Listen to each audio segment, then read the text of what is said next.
Our story today is not just a mysterious tale, nor a traditional crime. It is one of the strangest real-life horror incidents inside a church in the United States. A story that began with missing food, continued with terrifying handwritten messages, and ended with a discovery no one was prepared for. The events took place in 1982, inside a massive church in Memphis, Tennessee. This church wasn't just a place of worship. It included an elementary school, offices, a gym, a large kitchen, and a huge basement beneath it. Everything seemed peaceful on the surface, but something was hiding below. Sam, the elementary school principal, noticed the first strange sign. One morning at 9 a.m., he opened his desk drawer to grab some nuts he always kept there. The bowl was empty. That had never happened before.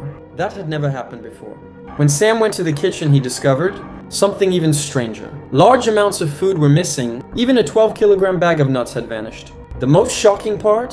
Food had disappeared from a locked refrigerator. The locks were changed immediately. For 3 days, everything seemed normal. But on the fourth day, food disappeared again. Days later, Sam found a handwritten note on his office floor. The writing was messy and rushed. It said, "There is a secret in the church basement. It will solve the mystery of Leslie." Leslie was a 15-year-old girl who had disappeared 2 months earlier. Police had found blood near the church entrance. Everyone believed she had been killed. But her body was never found. One night, Sam and 7 workers stayed inside the church to watch. At 10 p.m., the building was completely silent. Then, a light appeared inside the kitchen. When one worker walked in, he saw something unbelievable. Leslie, alive, after 120 days of being missing. Leslie had been hidden in a secret room inside the basement. Her kidnapper kept her there for months. But she was the one who left the notes. She stole food on purpose. She moved objects. She created chaos, so someone would finally notice. And the only person who truly believed something was wrong was Sam. Within seconds, all the workers arrived and Sam ran after the mysterious man. They caught him, threw him to the ground, and restrained him. The man's name was Ernest Staplefield. One of the workers called the police and explained the situation. The calm church turned into chaos, filled with officers and detectives. Inside the kitchen, they saw a miracle. Leslie was alive.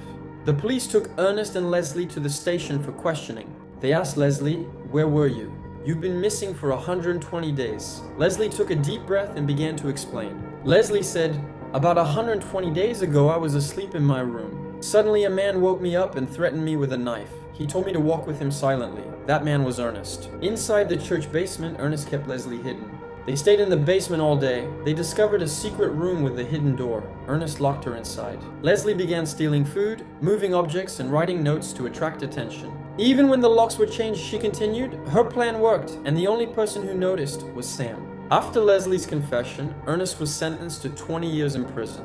Leslie returned to a normal life. She grew up to become a lawyer, helping missing children.